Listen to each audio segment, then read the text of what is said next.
Rome celebrated Julius Caesar as a hero who brought civilization to the barbarian lands of Gaul. What the Senate did not celebrate were the methods he used to achieve that victory. Between 58 and 50 BCE, Caesar's campaigns in Gaul transformed him into one of Rome's most celebrated military commanders. But beneath the triumph and glory lay a campaign of systematic brutality that would be condemned as war crimes by any modern standard. The conquest that made Caesar's reputation was built on mass slaughter, deliberate starvation, widespread enslavement, and the ruthless execution of hostages. These were not the unavoidable consequences of war, but calculated tactics employed to terrorize entire populations into submission. While Rome celebrated with feasts and games, the lands of Gaul had been turned into a charnel house. The bloodshed was so vast that even Caesar's political enemies in the Senate attempted to hold him accountable, though power and ambition would ultimately prevail over justice. Mass killings during the Gallic campaigns. Caesar's Gallic Wars began in 58 BCE with the migration of the Helvetii, a Celtic tribe from what is now Switzerland. Some 368,000 people attempted to cross Roman territory seeking new lands. Caesar intercepted them at the Battle of Bibracte and slaughtered them without mercy. When the survivors returned home to conduct a census, only 110,000 remained. In a single campaign, Caesar had killed or displaced over 200,000 men, women and children, most of them civilians attempting a peaceful migration. The Germanic tribes who crossed the Rhine into Gaul faced even worse. When the Usipetes and Tencteri, driven from their own lands by larger tribes, sought refuge in Gaul, Caesar met them with annihilation. During negotiations for their surrender, Caesar ordered a surprise attack, while tribal envoys were still in his camp discussing terms. The assault was timed for maximum slaughter. Roman cavalry fell upon the Germanic encampments at dawn, killing warriors, elders, women and children alike. Ancient sources report that 430,000 people were massacred in this single operation. The killing was so thorough that the Rhine itself was filled with the dead. Caesar openly documented these massacres in his own war commentaries, presenting them as military necessity. Yet the scale of violence went far beyond what was required for victory. Entire tribes were exterminated not because they posed a threat to Rome, but because their destruction served as a warning to others. What Rome would later call pacification was, in practice, systematic ethnic cleansing carried out with industrial efficiency. The message to the tribes of Gaul was clear. Resistance meant extinction. According to the ancient historians Plutarch and Appian, the total death toll of Caesar's campaigns reached 1 million people. Modern scholars, while cautious about ancient numbers, agree that Caesar's campaigns resulted in catastrophic loss of life. The estimated population of Gaul before Caesar's arrival was between 3 and 6 million. By the time he finished, between 1/6 and 1/3 of that population had been killed. This was not conquest. This was annihilation. Deliberate starvation of besieged tribes. Caesar understood that hunger could be as effective a weapon as the sword. During the Great Gallic Revolt of 52 BCE, the rebel leader Vercingetorix employed a scorched earth strategy, burning towns and crops to deny the Romans supplies. Caesar responded by targeting the one fortified city Vercingetorix had agreed to defend. Avaricum, modern-day Bourges, known as one of the finest cities in all of Gaul.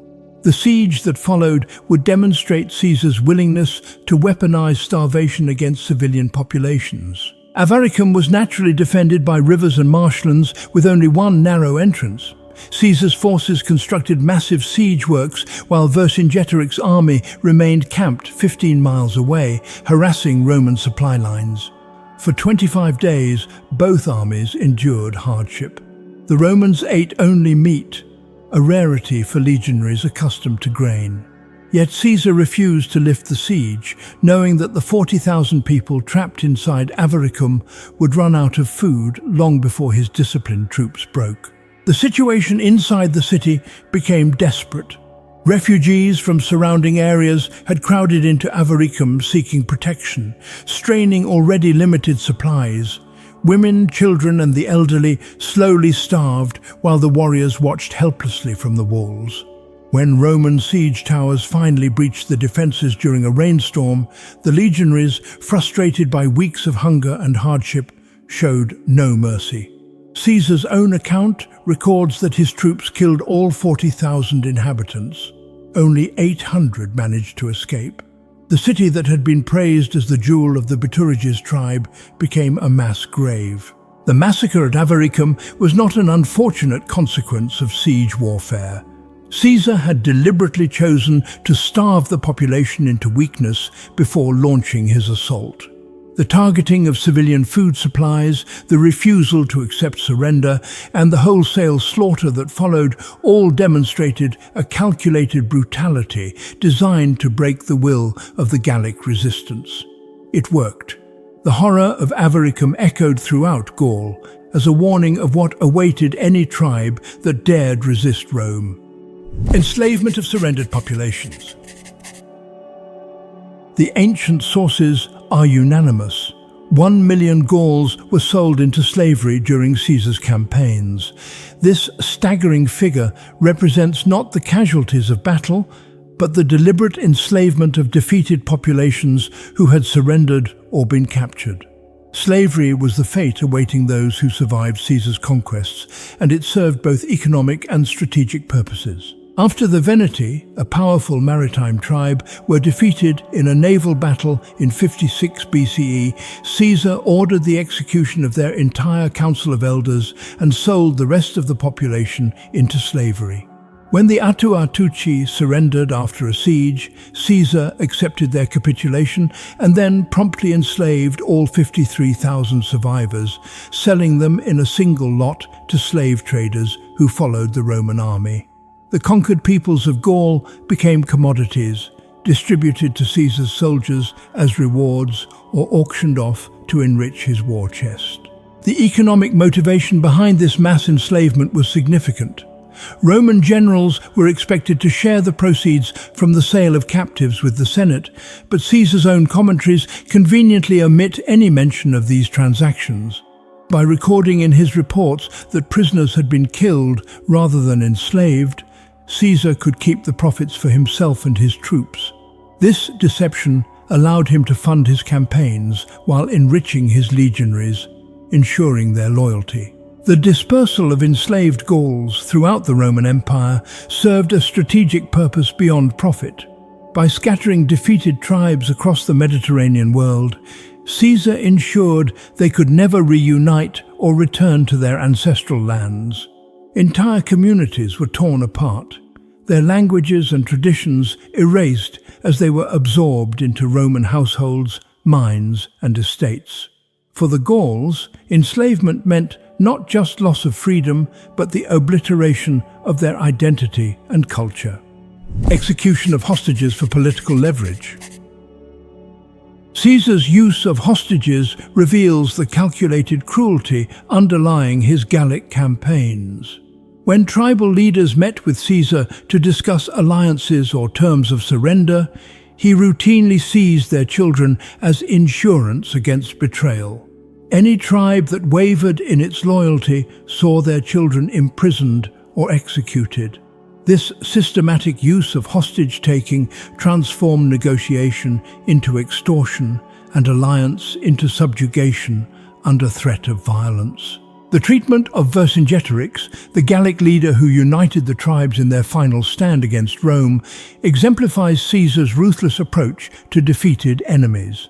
After the fall of Alesia in 52 BCE, Vercingetorix surrendered himself to spare his remaining followers from slaughter.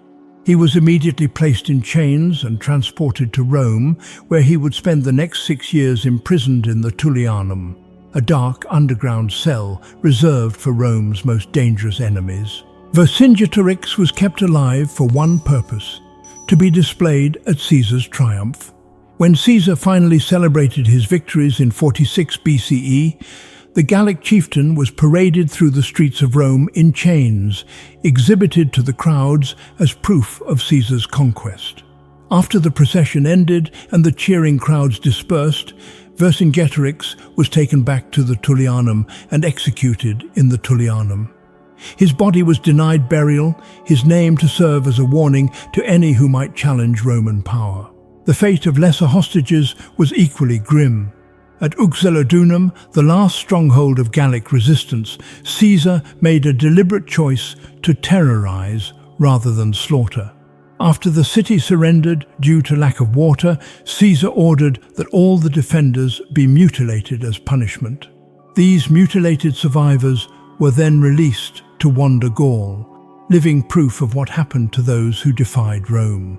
They could never again hold weapons, never again farm their fields, condemned to beg for survival as broken monuments to Caesar's vengeance. If Caesar were judged by today's standards for these actions, would history still celebrate him as a great leader or condemn him as a war criminal whose ambition justified unconscionable brutality? The methods Caesar employed in Gaul set precedents that would echo through centuries of warfare, demonstrating